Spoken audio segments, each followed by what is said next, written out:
Olá, gente. Hoje então a gente vai dar continuidade a ligações químicas e hoje a gente vai falar de ligação iônica. Então, primeiro quesito da ligação iônica. Ela é uma ligação realizada entre íons. O que são íons? Lá na tabela periódica, nós temos a representação dos elementos. Aqui eu coloquei um exemplo do sódio, lá na tabela periódica, e do cloro, lá na tabela periódica. O sódio é da família 1A e o cloro é da família 7A. Na tabela periódica, em cima nós temos o número atômico e embaixo o número de massa. O número atômico é igual ao número de prótons do elemento químico. E o número de prótons também é igual ao número de elétrons. Então, o número atômico é igual ao número de prótons, que é igual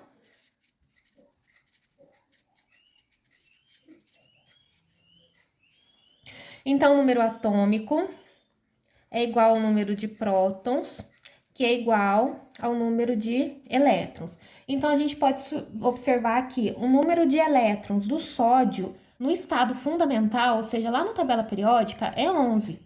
O número de elétrons do cloro no estado fundamental, lá da tabela periódica, é 17. O íon é um átomo que ele perdeu ou ganhou um elétron. Íon que perde elétron, a gente chama ele de cátion.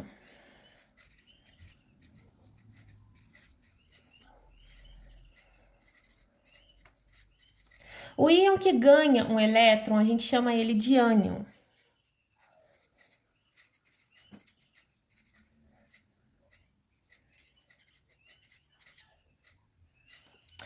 Então, o íon, que perdeu um elétron, a gente chama de cátion. O íon que ganhou elétron, a gente chama ele de ânion.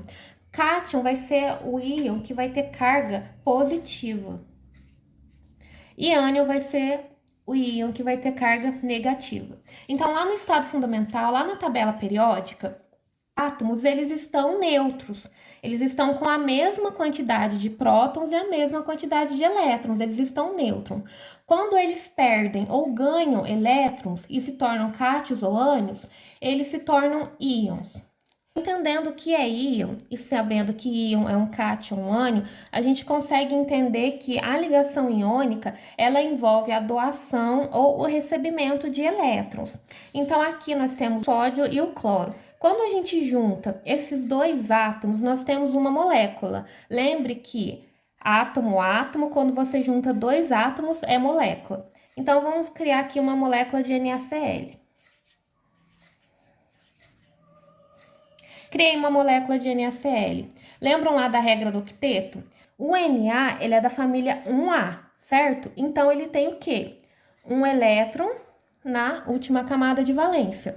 O cloro, ele é da família 7A. Então, ele tem quantos elétrons na camada de valência? 7, certo? E pela regra do octeto, todo átomo ele tende a manter no seu estado de equilíbrio com 8 elétrons na última camada. Então, o que acontece? É muito mais fácil para o sódio doar este elétron aqui para o cloro ficar com 8 elétrons, do que o cloro doar 7 para o sódio, certo? E este é um fator também que envolve a energia de ionização. Por que o cloro ele tende a receber elétron do sódio? Porque o cloro ele está na posição onde a gente fala que ele é mais eletronegativo. Quando a gente vê lá as propriedades da tabela periódica, aqui a gente tem energia de ionização, afinidade eletrônica, característica não metálica, metal e raio atômico. Vamos observar a energia de ionização. O que é a energia de ionização? É o potencial de ionização.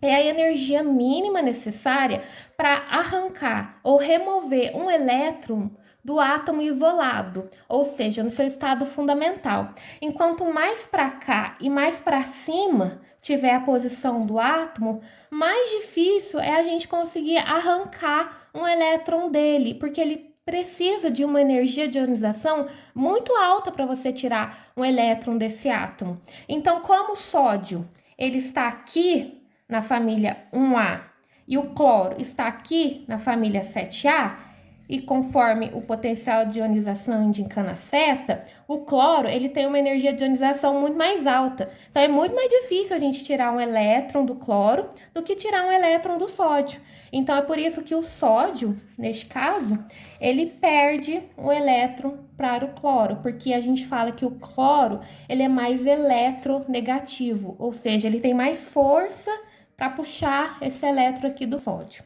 certo? E uma outra característica da ligação iônica é que ocorre entre metais e ametais. Então, vamos lá para a tabela periódica.